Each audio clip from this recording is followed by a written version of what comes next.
안 되겠습니다. 여러분들 개인적으로 기도해 주시고 우리가 잘 이렇게 모여서 예배할 수 있도록 여러분들 힘써 주시기를 바랍니다. 오늘 본 말씀을 가지고 우리의 간구를 들어주신 하나님이라는 제목을 오늘 나누고자 합니다. 여러분, 하나님 우리의 기도에 반드시 응답하십니다. 이 사실을 꼭 믿으시기 바랍니다. 우리의 간구, 간절한 기도에 하나님께서 응답하신다는 것이죠. 먼저 이삭의 족보 이야기가 나옵니다. 아버지 아브라함은 죽었습니다. 그런데 아브라함에게 주신 하나님의 축복의 약속이 이제 이삭에게 계속 이어지는 내용입니다. 하나님의 복은요, 계속 이어지는 복입니다. 세상의 복은 아버지가 잘 된다고, 아버지가 복을 받았다고, 자녀가 복을 받고 이런 어떤 보장이 없습니다. 그러나 하나님이 주시는 복은 천대까지 복이 이어지는 것입니다. 우리 출애굽기 20장 6절 말씀 한번 읽어보겠습니다. 출애굽기 20장 6절 말씀 시작. 나를 사랑하고 내 계명을 지키는 자에게는 천대까지 은혜를 베푸느니라. 여러분, 우리가 하나님을 사랑하고 하나님 말씀을 지키면요, 내게만 복이 끝나는 것이 아니라 그 복이 계속 자녀들에게 천대까지 복이 이어지는 것입니다. 여러분, 이것이 진짜 복 아니겠습니까? 부모는 좋아요, 잘 돼요. 자식은 힘들어요. 그런 것은 복이 아닙니다. 여러분, 부모가 좀 부족하고 안 되더라도 자녀가 갈수록 잘 되는 것이 그게 진짜 복입니다. 여러분, 하나님의 복이 이런 복입니다. 믿음의 부모를 둔 자녀의 복이 이런 복입니다. 여러분, 우리 부모님들이 믿음의 복을 딱 갖고 있으면, 믿음을 딱 가지고 있으면 자녀들이 잘 됩니다. 여러분, 정말 믿으십시오. 자녀들에게 있어서 가장 큰 축복은 무엇이냐? 부모가 물려주는 유산이 아닙니다. 여러분, 그 유산은요, 있다가도 없어지고 또 재물은 없다가도 생기는 것입니다. 부모가 자녀에게 물려주시는 최고의 복, 그리고 자녀로서 최고의 복은 뭐냐? 눈에 보이지 않지만 하나님을 알고 그 하나님을 예비하는 믿음을 둔 부모, 그리고 그 믿음이 자녀 손까지 이렇게 이어지는 것, 그것이 자녀들이 받을 수 있는 최고의 복인 줄 여러분 꼭 믿으시길 바랍니다. 우리 부모가 믿음의 본을 잘 지키고 살면 우리 자녀들이 행복합니다. 부모들이. 자녀들이 불행해요. 집에 가서 물어보셔야 돼요. 내가 좀 잘못한 것이 없는지. 부모가 예수를 잘 믿으면 자녀가 행복합니다. 여러분, 안 그렇겠습니까? 예수님이 좋은 분인데 그 예수님을 잘 믿는 사람 곁에 붙어 있으면 그 사람도 잘 되고 행복하겠죠. 당연한 거 아니겠습니까? 아내가 믿음 생활 잘하는 사람이면 남편이 행복합니다. 여러분, 남편이 믿음 생활 잘하면요, 아내가 행복하는 것입니다. 부모가 믿음 생활 잘하면요, 자식이 행복하게 되어 있어요. 예수님이 좋은 분이시니까. 아브라함은 죽었지만 하나님은 아브라함에게 하신 바다 모래보다도 많은 자손, 그리고 하늘의 별보다도 많은 자손을 지금 이삭을 통하여서 계속 그 약속을 성취시켜 나가시는 것입니다. 하나님의 복은 내게 끝나는 것이 아니라 갈수록 잘 되는 복이다. 이 사실을 꼭 기억하시고, 우리 부모님들은 믿음을 잘 자녀들에게 유산으로 물려줄 수 있기를 주의 이름으로 축원합니다. 오늘 본문에 보면 그런데 이삭에게 문제가 생겼어요. 아내 리브가를 만나서 결혼했습니다. 40살의 아내를 만났습니다. 그래서 가정을 꾸렸습니다. 그런데 리브가가 임신을 못하는 것입니다. 20년이 지나도록 아이를 얻지 못합니다. 결혼하고 싶은데, 아이를 같이 갖고 싶은데 아이를 갖지 못하는 고통이 얼마나 크겠습니까? 오늘 2부에 마치고 나가는데 집사님이 목사님 드디어 임신했어요. 7주 됐답니다. 자기 딸을 위하여 기도했거든요. 근데 드디어 임신했다고 너무너무 기뻐하시더라고요. 저도 너무너무 기뻤습니다. 내 자식은 아니지만 너무너무 기뻤어요. 여러분들 결혼했는데도 불구하고 가져야 될, 갖고 싶은데 갖기 싫은 것은 문제가 아닙니다만 가져야 되는데 갖지 못하는 것은 얼마나 마음에 큰 고통이 되겠습니까? 그리고 당시 문화로는 불임은 하늘의 벌이라고 생각을 했습니다. 특히 하나님께서 아브라함에게 많은 자손을 주겠다 약속하지 않았습니까? 그런데 아이가 없는 것입니다. 여러분, 하나님의 축복은 어떻게 이루어지는가? 하나님의 축복은요, 먼저 약속을 받아야 됩니다. 하나님 약속을 받아야 됩니다. 그리고 약속을 받았다고 해서 뚝딱 그 축복이 이루어지는 것이 아닙니다. 아버지 아브라함 때도 그랬습니다. 하나님께서 75세 때의 아브라함에게 자식을 주겠다고 약속했습니다. 그런데 그 약속이 이루어지는 시간이 25년 걸렸습니다. 이삭에게도 하나님께서 아브라함이 주신 그 약속이 이어지는데, 이삭은 지금 결혼한 지 20년이 지나서 나이가 60이 되는데도 아이가 없습니다. 하나님의 축복의 약속은요, 약속을 받았다고 그냥 바로 이루어지는 것이 아닙니다. 반드시 우리가 거쳐야 할 과정이 있다는 것이에요. 세상이 주는 복은요, 과정이 없습니다. 부닥거리 잘하고 또 이렇게 잘 바치고 이렇게 하면은 복을 받을 수 있어요. 그러나 하나님의 복은 그렇잖아요. 하나님의 복에는 반드시 과정이 있습니다. 그 과정이 어떤 과정이냐? 철저히 하나님을 신뢰하는 믿음을 배우는 과정. 어려움을 통하여서 하나님을 배우고 하나님을 믿는 믿음의 과정이 있어야 하고요. 두 번째는 자신의 한계를 인정하는 겸손을 배우는 과정이 필요한 것입니다. 즉 하나님의 복은 믿음과 겸손의 과정을 겪게 하신 후에 이루어지는 복이라는 것입니다. 신명기 8장 2절 말씀 한번 보겠습니다. 신명기 8장 2절 시작. 내 하나님 여호와께서 이 40년 동안에 내게 광야길을 걷게 하신 것을 기억하라. 이는 너를 낮추시며 너를 시험하사 내 마음이 어떠한지 그 명령을 지키는지 지키지 않는지 알려 하심이라. 띄워 놓으십시오. 이 보시면 이스라엘 백성들이 광야 생활을 40년 동안 돌면서 고생을 합니다. 그런데 그렇게 광야 생활을 하나님께서 하게 하신 이유가 나타납니다. 첫 번째는 너를 낮추셔서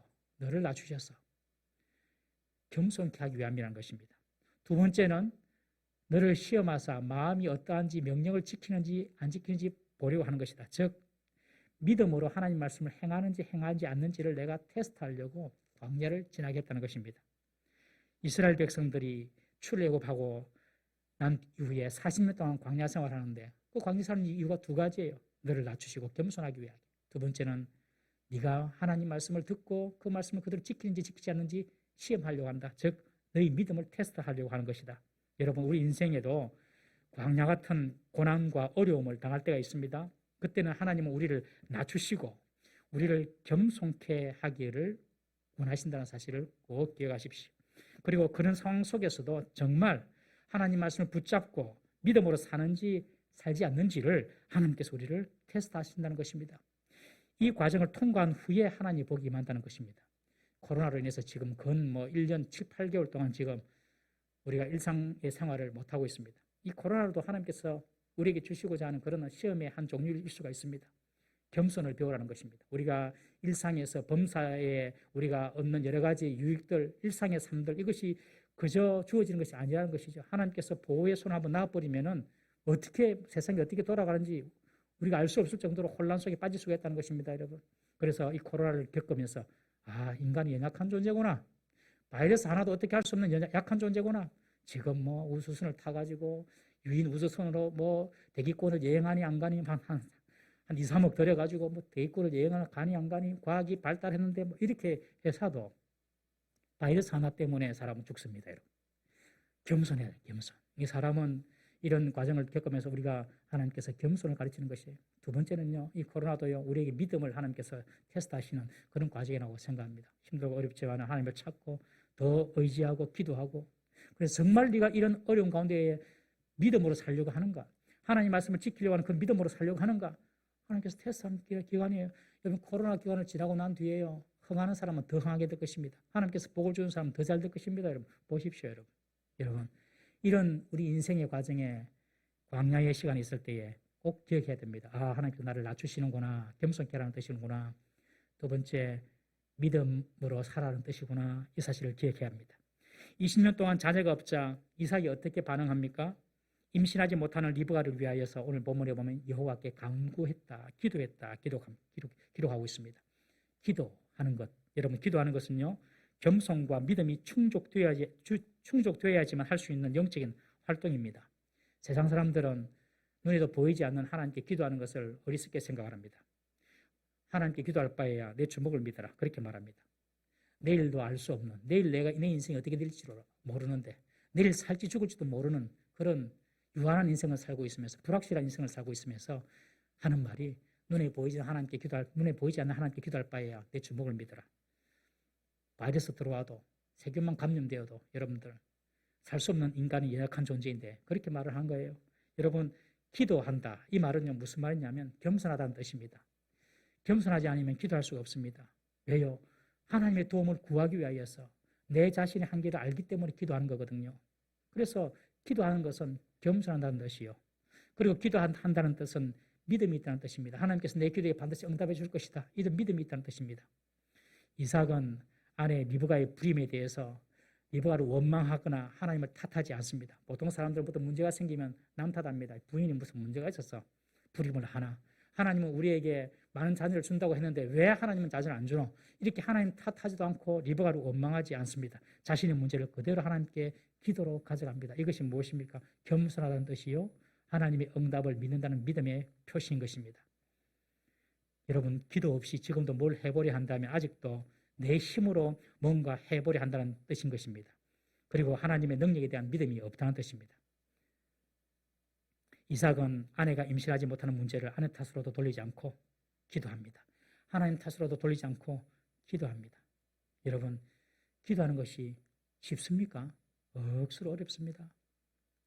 이삭은 손쉽게 문제를 해결할 수 있었어요. 아버지 아브라함처럼 아내가 아기를 못 낳으면 다른 첩을 데리고 오면 되죠. 아버지 아브라함도 그랬잖아요. 사라가 아기를 못 낳으니까 사라의 몸종 하갈을 데리고 와서 아기 낳잖아요. 그 당시 그런 문화였습니다, 여러분. 우리 조선시대만 돼도 그랬죠. 그런데 그 훨씬 이전에는 당연한 것이었어요. 그러나 이삭은 기도로 하나님께 문제를 해결하려고 합니다. 이것이 위대한 것입니다.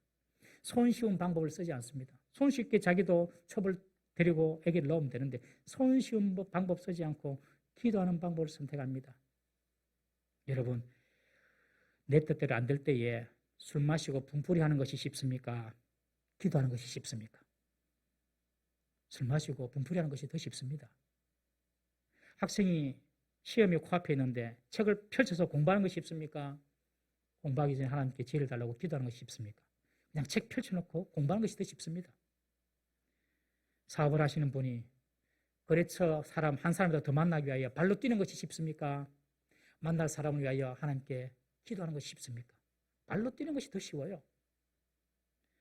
직장에서 자기에게 맡겨진 급한 업무 처리하는 것이 쉽습니까? 그 업무에 대한 지혜를 달라고 1분이라도 기도하는 것이 쉽습니까, 여러분? 그냥 급한 업무라고 빨리빨리 처리하는 것이 더 쉽습니다. 병에 걸린 사람이 병 잘 고치는 병원 찾는 것이 쉽습니까? 하나님을 찾고 기도하는 것이 쉽습니까? 여러분, 기도는요, 바쁘면 생략해버립니다. 그래서 기도하기가 어려운 것입니다. 그러나 이삭은 쉬운 방법 택하지 않습니다. 그냥 첩 하나 데리고 와가지고 애기 낳으면 되지 이렇게 생각하지 않습니다. 기도의 방법을 선택합니다. 이삭은 아버지 아브라함처럼 손쉽고 인간적인 방법을 쓰지 않습니다. 손쉽고 인간적인 방법을 썼다가 가정에 불화가 오고 그리고 형제간의 갈등이 찾아온 것을 이삭은 몸소 경험했습니다. 이삭은 아버지 아브라함의 실수를 반복하지 않습니다. 그리고 이삭은 자신과 자신의 아내 리브가를 통하여서 자식을 줄 것이라고 굳게 믿고 하나님께 겸손과 믿음으로 기도하는 것입니다. 아버지가 실수를 하고 잘못한다고 하더라도 아들은요, 믿음 가운데 살면 아버지 인생을 살지 않게 되는 것입니다, 여러분. 아버지가 잘못한다고 아버지 때문이다, 엄마 때문이다, 조상 탓을 절대로 하면 안 됩니다, 여러분. 내가 하나님의 말씀대로 살고 법 가운데 서 있으면 하나님께서 나에게 복을 주시는 거예요. 우리 가족 이야기를 해서 좀 죄송한데 저희 이모부가 계셨습니다. 저희 이모부는 술을 너무너무 좋아하셨어요. 아침에도 술, 점심에도 술, 저녁에도 술, 빈속에도 술, 해장도 술, 그냥 눈만 뜨시면 술이셨어요. 와, 그렇게 술을 좋아하시더라고요. 술을 먹고 막 그렇게 되는 거죠. 결국에는 알코올 중독으로 40대 초반에 돌아가셨습니다. 근데 아들이 둘이가 있는데 제 조카입니다. 제 사촌 동생이죠. 사촌 동생인데 이 두 친구가 있는데 이 두 친구는 그렇게 말하는 거예요. 아버지가 술 때문에 돌아가셨다. 절대로 술을 보지도 않겠다. 술 한 방울도 안 먹겠다. 딱 결심하더만 정말 이 친구들은 전혀 술을 가까이 하지 않아요. 그래가지고 믿음 생활을 최선을 다해서 착실하게 하고 행복하게 좀 잘 사는 거예요. 아버지가 뭐 어떻게 했다고, 아버지 때문에 무슨 저주가 흐른다고 절대 그런 말 하면 안 돼요. 내가 한 말씀대로 바로 살고 내가 믿음 가운데 서 있으면 하나님께서 내게 복을 주시는 것입니다. 이삭은 아버지가 실수했어요. 그러나 아버지 실수대로 살지 않고 자기는 이 문제를 쉽게 해결하지 않고 하나님께 기도함으로 지금 문제를 풀어나가고 있는 것입니다. 사랑하는 성도님 여러분, 무슨 문제든지 가정의 문제든지 자녀의 문제든지 사업의 직장의 건강의 문제든지 모든 문제는 양상은 다양하지만 그 문제의 해답은 하나님께 있음을 믿으시기 바랍니다. 모든 문제의 해답은 하나님께 있다. 문제의 유형은 다 다르지만 그 문제의 해답은 하나님께 있다 생각하시고 나의 문제를 늘 하나님께 가져가시기를 주의 이름으로 부탁합니다. 인간적인 방법, 세상적인 방법으로 쉽게 해결하지 마십시오.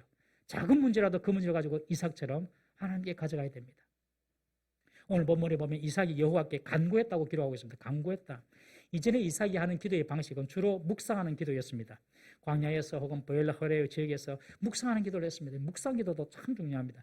묵상 기도는 우리의 신앙과 우리의 인격을 돌아보게 합니다. 그래서 우리의 신앙과 인격을 깊고 성숙하게 만들어줍니다. 그리고 묵상 기도의 유익점은요, 하나님 뜻이 무엇인지를 발견할 수 있습니다. 그래서 묵상 기도를 깊이 하다 보면 이거 하나님 뜻이구나, 이걸 우리가 알 수가 있어요. 그리고 내 자신의 인격과 신앙을 돌아봄으로 인해서 더욱더 성숙해지는 그런 어떤 유익이 있습니다. 묵상기도 아주 수준이 높은 기도입니다, 사실은. 그런데 오늘 이삭은 그런 묵상기도를 드린 것이 아니라 오늘 본문에 보면 간구하는 기도를 드렸다라고 기록하고 있습니다. 이 간구하다, 이 말은 히브리 원문에 보면 와이에타르 이 말인데, 이 말은 탄원하다, 간청하다 그런 뜻입니다. 탄식하면서 하나님께 부르짖는 기도를 말하는 것입니다. 이삭의 스타일하고 좀 다릅니다. 이삭은 온유하고 부드러워서 기도도 그렇게 주로 묵상 기도를 하는데, 지금 딱 이 아내의 불임의 문제를 가지고 하나님께는 간절하게 탄식하면서 간절하게 간청합니다. 여러분, 하나님께 이렇게 간절하게 기도하면 하나님께서 반드시 응답하십니다. 우리 잠언 8장 17절 말씀 읽어봅니다. 잠언 8장 17절 시작. 나를 사랑하는 자들이 나의 사랑을 입으며 나를 간절히 찾는 자가 나를 만날 것이니라. 하나님을 사랑하는 자에게 하나님께서 사랑을 보여주세요. 왜 나는 하나님의 사랑을 받지 못하는 것 같나, 이런 생각하시는 분은요, 내가 얼마나 하나님을 사랑하는가 생각해보면 틀림없습니다. 하나님을 위하여 헌신하는 것도 없고, 하나님을 위하여서 봉사하는 것도 없고, 하나님을 위하여서 희생하는 것도 없어요. 그러면 하나님 사랑 못 느껴요. 그런데 내가 하나님을 사랑하면요, 하나님께서 나를 사랑하신 것을 내가 알 수가 있다는 겁니다. 그리고 하나님을 간절히 찾으면 하나님은 반드시 만나 주시는 것입니다. 여러분, 우리가 하나님을 간절히 찾을 때에, 간절하게 기도할 때 하나님께서 응답해 주심을 꼭 믿으시기 바랍니다. 지금까지 살아오시면서 최근에 얼마나 간절한 기도를 드려보셨습니까? 얼마나 간절한 기도를 드려보셨나요? 예수님께서 겟세마네 동산에서 십자가를 지기 전에 기도를 하셨는데 얼마나 간절하게 기도하셨는지 땀방울이 핏방울이 되셨다고 기록하고 있어요. 땀방울이 핏방울이 됐다. 땀방울이 핏방울이 됐다 그러니까 문학적인 표현으로만 알았는데, 요즘에 과학이 발달해가지고 학자들이 해석하기를 저희 모세혈관이 있는데, 작은 모세혈관이 있는데 얼마나 용을 쓰면서 기도했던지 그 모세혈관이 터져가지고 땀구멍으로 피와 섞여서 나왔다는 것이, 그러니까 피가 모세혈관이 터져가지고 땀구멍으로 피가 나온 거예요. 그러니까 땀방울이 핏방울이 됐단 말이 문자 그대로 그 말이 맞는 말이란 것이죠. 얼마나 애를 쓰고 힘을 쓰시면. 기도도 정말 간구하는 기도 하면요, 정말 진이 빠집니다. 진이. 여러분, 그런데 하나님은 그렇게 기도할 때에 응답해 주신다는 것입니다. 정말로 마음을 다해서 하나님 이거 응답해 주셔야 됩니다. 간절한 기도. 우리는 지금까지 이런 간절한 기도를 드려본 적이 언제적이었습니까, 여러분? 다시 우리의 기도가 회복되어야 될 줄로 믿습니다. 여기서 이삭이 리브가를 위하여 기도했다, 그렇게 표현되어 있습니다. 리브가를 위하여. 이 위하여라는 말이, 이 원어는요, 르노카라는 뜻인데, 이 말은 대신하여, 대표하여라는 뜻입니다. 즉 이삭이 리브가의 불임 문제를 가지고 자기가 대신하여, 대표하여 기도했다는 뜻입니다. 즉 이 말은 무슨 말? 대표했다, 대신했다. 이 말은 어떤 책임을 지는 기도입니다. 책임을 지는. 지금 리브가가 임신을 못했는데 그 임신의 책임이 리브가에 있는 것이 아니라 내게 있다는 것이, 내게 있다는 것. 그래서 내가 그 책임을 지고 기도했다는 것입니다. 이게 대단한 기도입니다, 여러분. 여러분, 책임의식이 있는 사람이 기도할 수가 있습니다. 책임이 없으면 기도하지 않습니다. 부모가 자녀에 대해서는 책임이 있으면 부모는 기도하게 됩니다. 여러분, 직장에도 여러분들 어떤 책임을 가지는 그런 자리에 가면요, 직장을 위해서 기도해요. 제 직장에서 책임 있는 자리가 아니라면 직장을 위해서 기도하지 않습니다. 그러나 직장에서 책임 있는 자리라면 그 직장을 위해서 기도합니다. 지금 이삭이 리브가를 위하여서 기도하는 것은 이 리브가를 대신하여, 대표하여 책임감을 가지고 기도했다는 것은 지금 이삭이 자기 집안의 문제를 책임지고 기도했다는 것입니다. 불임으로 자녀를 위해서 기도했던 여인이 또 성경에 있습니다. 한나였죠. 이 한나는 자신의 불임을 가지고 하나님께 기도합니다. 그런데 그의 남편 엘가나가 있습니다. 엘가나는 아내 한나를 너무너무 사랑했습니다. 그렇지만 한나의 불임이 치유되기를 기도하지는 않았습니다. 한나가 기도했지요. 왜 이 엘가나는 한나를 위해서 기도하지 않았습니까? 한나의 불임이 내 책임이라고 생각하지 않았기 때문에 그렇습니다. 나는 얼마든지 애기 낳을 수 있다. 그러면서 이 엘가나는 버닌나라는 여자를 데리고 와서 거기서 아기를 낳습니다. 한나의 불임이 내 책임이 아니다 생각했기 때문에 그냥 버닌나를 데리고 와서 아기 낳는 거예요. 그러나 이삭은요, 리브가의 불임이 내 책임이다 생각을 하시고, 그리고 가정을 대표하여서 하나님께 기도하는 것입니다. 우리 남편들, 아내의 실수를 내 책임이다 한번 생각해 보십시오. 그리고 기도해 보십시오. 그것이 남자의 기도입니다. 왜? 하나님은 남자를 가정의 대표로 삼으셨기 때문에 그렇습니다. 남편이, 아버지가 가정의 대표자를 하나님께서 세우셨어요. 가정의 머리로 남자를 세우신 것입니다. 머리가 기도해야 되지 않겠습니까? 우리 고린도전서 11장 3절 말씀을 읽어보겠습니다. 고린도전서 11장 3절 시작. 그러나 나는 너희가 알기를 원하노니 각 남자의 머리는 그리스도요 여자의 머리는 남자요 그리스도의 머리는 하나님이시니라. 여자의 머리가 남자다 그렇게 말하면 요새 사람들이 하는 말이 세상 요새가 어떤 세상인데 남자가 여자의 머리라고 하노? 그렇게 말씀하신 분도 계세요. 그렇지만 이것은 하나님께서 사람을 창조하신 원리입니다. 원리. 하나님께서 사람을 창조하실 때에 남자를 여자의 머리로 만드셨어요. 하나님의 원리입니다. 그러나 하나님께서 남자를 여자의 머리로 만드신 것은 전제 조건이 있습니다. 그 전제 조건이 뭐냐? 바로 남자의 머리가 누구냐는 것입니다. 남자의 머리는 그리스도요. 그렇죠? 이것이 전제입니다. 남자가 자신의 머리가 그리스도인 줄 예수님이 알아야 됩니다. 그리고 여자의 머리가 되지만은 남자의 머리는 그리스도라는 것을 사실을 기억하고 이 남자는 늘 그리스도의 지시와 교훈과 가르침을 따라서 살아야 돼요. 그런 그리스도의 가르침과 그리스도의 지시 가운데서 여자의 머리로서의 역할을 감당해라는 것입니다.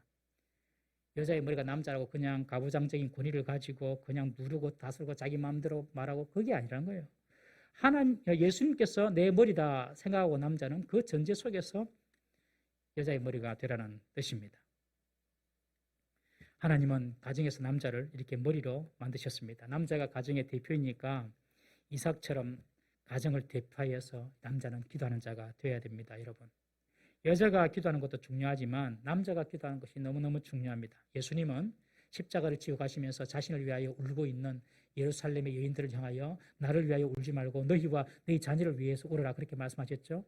그래서 여자는 자녀를 위하여 우셔야 됩니다. 그런데 남자들에게는 뭐라고 했습니까? 바울은 남자를 향해 이렇게 말합니다. 임금들과 높은 자들과 정치인들을 위하여 기도하라 그렇게 말합니다. 즉 세상에서 책임 있는 자리에 있는 사람들을 위해서는 남자가 기도하라 그렇게 말합니다. 우리 디모데전서 2장 1절 2절 8절 읽어봅니다. 디모데전서 2장 1절 시작. 그러므로 내가 첫째로 권하노니 모든 사람을 위하여 간구와 기도와 도구와 감사를 하되 임금들과 높은 지위에 있는 모든 사람을 위하여 하라. 이는 우리가 모든 경건과 단정함으로 고요하고 평안한 생활을 하려 함이라. 8절. 그러므로 각 처에서 남자들이 분노와 다툼이 없이 거룩한 손을 들어 기도하기를 원하노라. 남자들이여 분노하고 다투지 마라. 그 대신 손을 들고 하나님께 기도하라. 누구를 위하여 기도합니까? 임금들 그리고 높은 지위에 있는 사람들 그런 정사를 가진 사람들을 위하여 책임 있는 자리에 있는 사람들을 위하여서는 남자가 기도하라는 것입니다. 왜 정치가 이렇게 돌아가노? 왜 정치하는 사람들이 저것밖에 안 되노? 왜 그렇습니까, 여러분? 그렇게 말하기는 쉽죠? 남자들이 기도하지 않아서 그렇습니다. 남자들이 기도하지 않아서.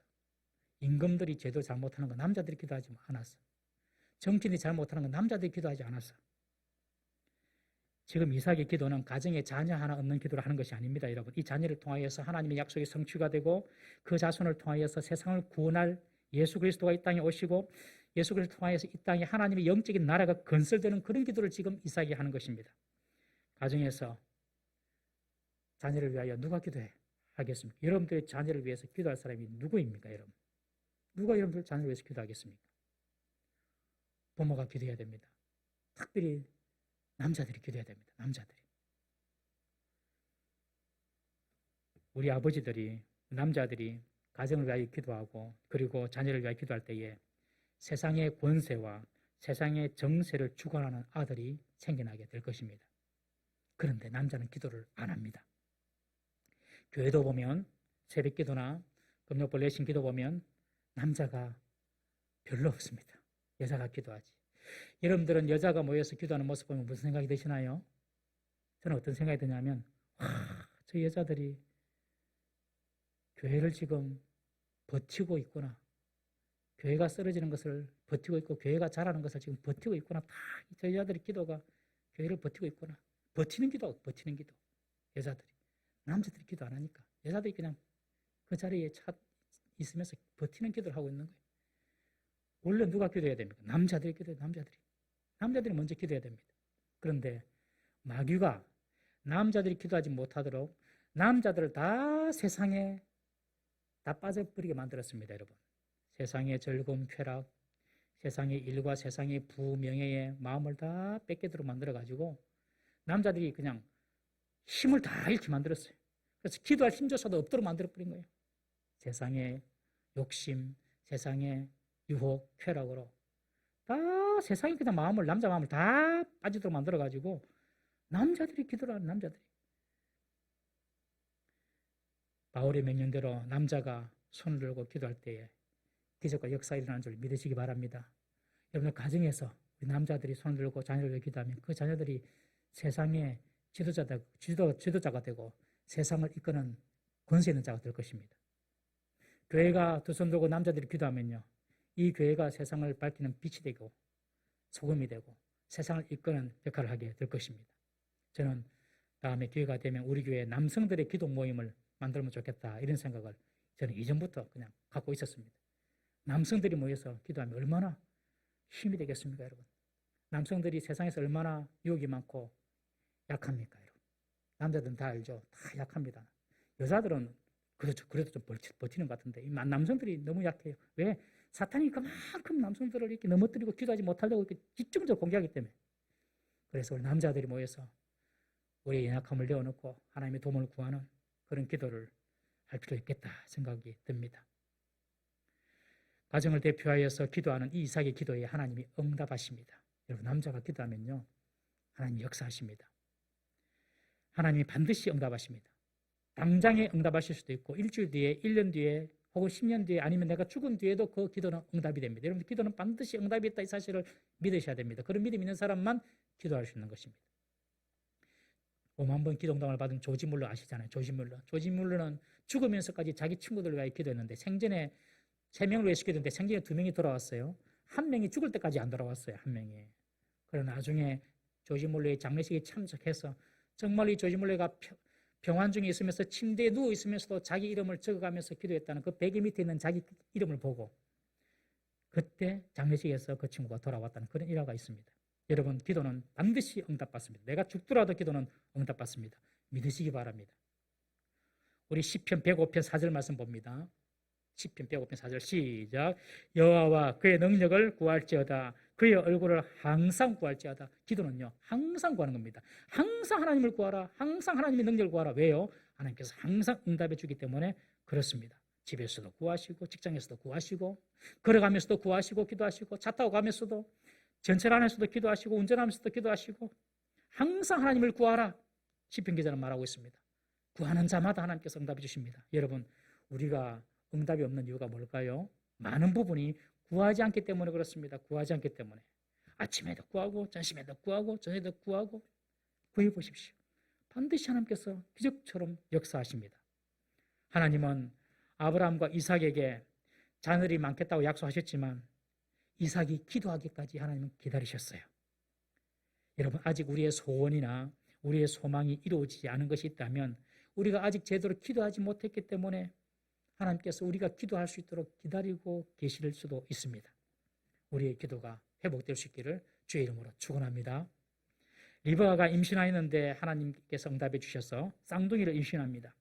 그런데 태중에서부터 이 둘이 얼마나 싸우는지 모릅니다. 리브가가 생각이 이렇게 싸우다가는 유산도 될 수 있겠다, 위협을 느낍니다.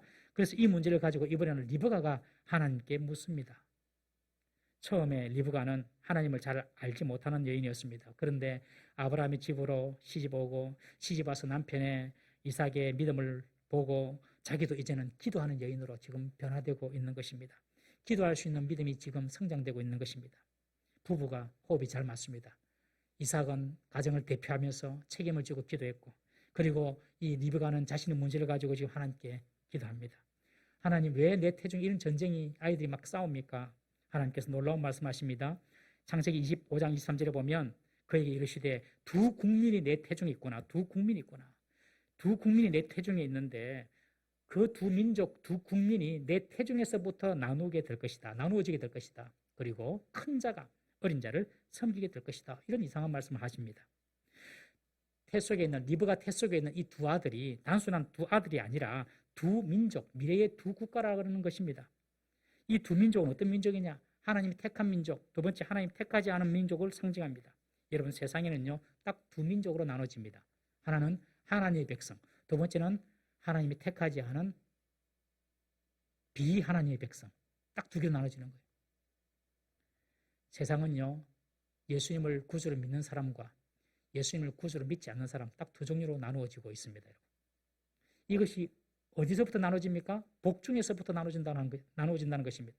이 복중에서 나눠진다는 것은 아이의 의지나 선택이 아닙니다. 여러분. 아이의 의지나 선택에 의해서 하나님의 백성이 되고 하나님의 백성이 되지 않는 것이 아니라 이것은 전적인 하나님의 주권적인 선택에 의해서 하나님의 백성과 하나님의 백성이 아닌 사람으로 나눠진다는 것입니다.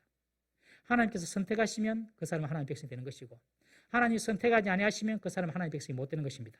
로마서 9장 21절 말씀 한번 보겠습니다. 로마서 9장 21절 시작. 토기장이가 진흙 한 덩이로 하나는 귀 쓸 그릇을 하나는 천이 쓸 그릇을 만들 권한이 없느냐.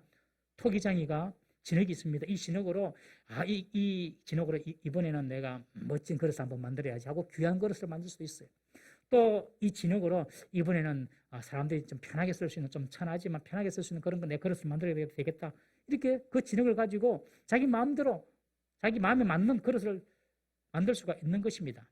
마찬가지로 토기장이가 그 그릇의 용도를 결정하듯이 하나님께서 구원할 사람을 선택하신다는 것입니다. 사람들은 이런 하나님의 주권에 대해서 잘 이해하지 못합니다. 아니 하나님이 선택하지 않아서 그러면 지옥불에 던져지고 망하면 그거 너무 불공평한 거 아니냐 그렇게 말을 합니다. 그렇지 않습니다. 내가 살 수도 있는데 내가 구원받을 수도 있는데 죽는다고 생각하니까 그것이 억울한 것이지요. 나 원래 죽을 사람이에요. 나 원래 죽을 사람이 죽는 것은 하나도 억울한 것이 아니에요. 두 사람이 물에 빠졌습니다. 그런데 지나가다가 한 사람이 그 둘 중에 한 사람은 구원해냈어요. 그런데 구원받지 못한 사람이 왜 나는 구원 안 해주고 저 사람은 구원해줘? 이런 말 할 수가 없는 거예요. 물에 빠지면 그냥 두 사람 다 그냥 그대로 두면 그냥 죽게 돼 있는 거죠. 그런데 한 사람이 지나가던 사람이 한 사람을 구원한 것뿐입니다. 사형수가 있습니다. 사형수가 사형 선고를 기다리고 있는데 왕이 주권적으로 어떤 사형수를 사면해주고 구원을 했습니다. 그러면 사면받지 못한 사형수가 왜 왕은 나를 구원하지 않습니까? 이렇게 말할 수가 없는 것이죠. 왜? 그 사람은 자기 죄 때문에 죽는 것입니다. 여러분 인간은요 모두가 다 원래 자기의 죄 때문에 다 죽을 사람입니다. 원래 자기 죄 때문에 다 죽을 사람이에요.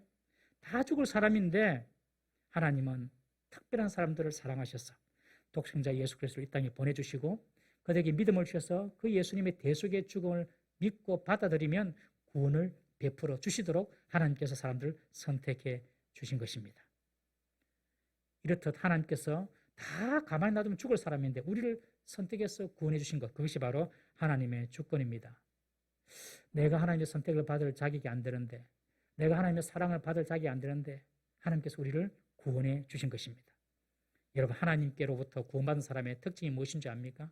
그것은 바로 내가 자격이 안 된다는 것을 아는 사람이에요. 하나님이 구원하고 하나님이 선택하는 사람의 특징이 뭐냐? 오늘 본문에 보면 큰 자가 어린 자를 섬기리라 그런 표현이 있죠. 큰 자가 어린 자를 섬기리라. 하나님은 어떤 자를 선택하느냐? 큰 자 선택하지 않습니다. 어린 자를 선택합니다.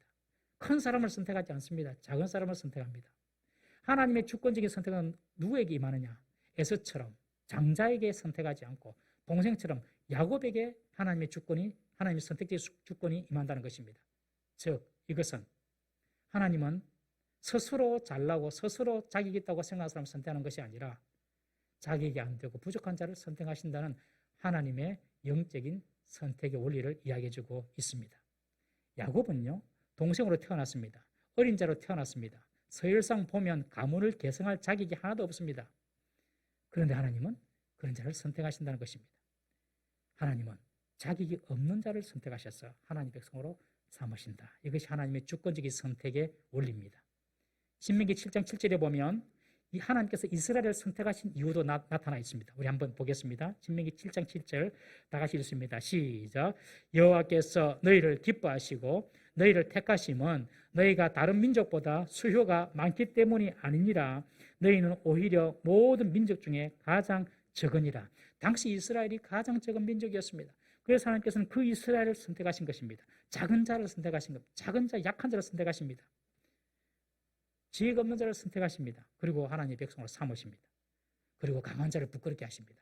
우리 신명기 9장 1절 말씀을 읽어보겠습니다. 신명기 9장 1절 시작. 이스라엘아 들으라. 내가 오늘 요단을 건너 너보다 강대한 나라들로 들어가서 그것을 차지하리니 그 성읍들은 크고 성벽은 하늘에 닿았으며. 하나님은 당시 최고의 제국이었던 이집트를 10가지 재앙으로 물리치시고 작고 연약한 이스라엘을 출애굽시킵니다. 출애굽시키고 난 이후에 하나님은 가나안의 철기 문명과 철병으로 무장한 가나안의 강력한 7족속을 제대로 군사 훈련도 받지 못한 이스라엘이 이들을 물리치게 하시는 것입니다. 그리고 그 가나안 땅을 차지하게 하신 것입니다. 하나님은요, 강한 자를 선택하는 것이 아니라 약한 자를 선택하시고, 하나님은 지혜로운 자를 선택하는 것이 아니라 하나님은 지혜가 없는 자라고 생각하는 자들을 선택하시는 것이 하나님의 선택적인 주권이 작동하는 영적인 원리인 것입니다. 고린도전서 1장 27절 말씀 한번 보겠습니다. 고린도전서 1장 27절 시작. 그러나 하나님께서 세상에 미련한 것들을 택하사 지혜 있는 자들을 부끄럽게 하려 하시고 세상에 약한 것들을 택하사 강한 것들을 부끄럽게 하려 하시며. 이것이 하나님이 어떤 사람을 선택하느냐를 알 수 있습니다. 하나님은 미련한 자를 선택하십니다. 그 미련한 자를 선택해서 그냥 그대로 미련하게 두는 것이 아니라 지혜로운 자를, 스스로 지혜롭다고 생각하는 사람을 부끄럽게 하십니다. 하나님은 약한 것들을 선택하십니다. 약한 것들을 선택하셔서 스스로 강하다고 생각하는 자를 부끄럽게 하십니다. 여러분, 구원받은 사람과 구원받지 못한 사람, 선택받은 사람과 선택받지 못한 사람, 이것입니다. 선택받지 못한 사람은 자기가 최고인 줄 압니다. 천상천하 유아 독존입니다. 내가 최고야. 선택받지 못한 사람입니다. 근데 선택받으면은 참 내가 부족한 자구나, 내가 참 이런 실수를 많이 하고 잘못을 많이 했는데 나를 하나님이 선택해 주셨구나, 이걸 깨닫게 된다니까요. 하나님이 선택하지 않은 자는 자기가 최고 강한 자인 줄 압니다. 내가 다 할 수 있어. 근데 하나님이 선택한 자는요, 나는 아무것도 아니야, 하나님께 다 하셔, 이런 마음을 갖게 하신다니까요. 여러분, 하나님이 이렇게 미련하게 보이는 자, 하나님이 이렇게 약하게 보이는 자, 이런 자를 선택하셔서 지혜롭다고 말하는 자, 강한 자들을 심판하시고 이들의 교만을 꺾어버리시는 것입니다. 하나님이 가장 싫어하는 것이 우상 숭배하고 교만하는 것입니다. 교만한 것. 교만은 패망의 선봉이요 멸망의 앞잡이인 것입니다. 교만한 자는 구원에서도 제외가 되는 것입니다. 여러분, 하나님이 작은 자, 약한 자를 선택해 쓰십니다. 왜 하나님께 작은 자와 약한 자를 선택해 쓰실까요? 하나님의 은혜인 줄 알기 때문에 그렇습니다. 강한 자, 지혜로운 자는 다 자기 지혜로 된 줄 압니다, 여러분. 그러나 약한 자, 어리석은 자는요, 무슨 일이 됐어요. 그러면 이건 내가 할 게 아닌데 하나님 은혜구나. 그리고 하나님을 찬양하고 하나님께 감사합니다, 여러분. 하나님은 스스로 연약함을 알고 스스로 죄인임을 인정하는 자를 선택하시고 구원하시는 줄 믿으시기를 바랍니다. 나는 구원받을 자격이 없습니다. 나는 너무 미약합니다. 이런 자를 함께 선택하시는, 그리고 하나님을 사실 알게 되면 그런 고백 안 할 수가 없습니다. 성경의 모든 위인들은 다 자신이 자격이 안 되는 함량 미달의 사람임을 고백합니다. 에베소서 3장 8절 말씀 보겠습니다. 한번 읽습니다. 시작. 모든 성도 중에 지극히 작은 자보다 더 작은 나에게 이 은혜를 주신 것은 청량할 수 없는 그리스도의 풍성함을 이방인에게 전하게 하시고. 지금 사도 바울, 가장 위대했던 사도 바울입니다. 사도 중에서도 사도입니다. 이 바울이 자신에 대해서 뭐라고 이야기합니까? 사도들하고 비교하지도 못합니다. 성도들, 믿는 성도들, 그냥 일반 성도들하고 비교합니다. 그러나 나는 일반 성도들보다도 작은 자다. 사도 중에 작은 자가 아니라, 그 정도가 아니라 나는 일반 성도들보다 작은 자다. 아니, 사도 중에서도 가장 큰 사도인데 하는 말입니다. 나는 지극히 작은 자다. 이런 나에게 하나님께서 청량할 수 없는 은혜를 주셨다. 여러분, 이것이 믿음의 길입니다. 이것이 바로 믿음의 사람입니다. 다른 것은 없습니다. 다른 길은 없습니다. 하나님은 이런 자를 부르시고 은혜를 주시고 선택하셔서 구원해 주시고 축복해 주시는 것입니다. 그래서 큰 자가 작은 자를 섬기리라. 나는 작은 자를 선택한다.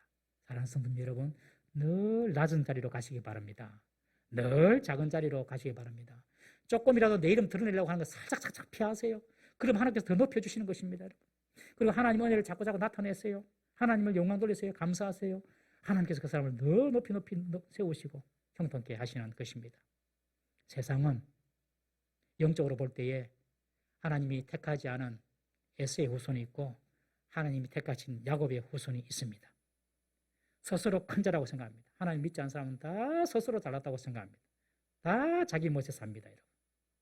그런데 하나님을 알게 되면 내 같은 자를 위하여 예수님이 십자가에 죽으시고 나를 구원해 주셨구나. 고개를 못 들고 다닙니다. 감사해서. 스스로 약하고 죄인이라고 생각하는 사람들 하나님께서는 선택하신다. 이것이 하나님의 주권적인 선택이 작동하는 영적인 원리다고 기억하십시오. 사랑하는 성도님 여러분, 오늘 임신하지 못하는 아내를 위해서 기도하는 이삭을 보았습니다. 자기 책임인 줄 알고 기도했습니다. 아내 탓하지도 않고 하나님 탓하지 않습니다. 그리고 기도의 자리로 나아갑니다. 우리에게 문제가 있을 때에 그 문제를 누구 탓으로 생각하지 마시고 기도로 하나님께 나아가는 우리 성도 되시기를 주의 이름으로 축원합니다. 특별히 우리 남자들이 더 기도해야 됩니다. 남자들이.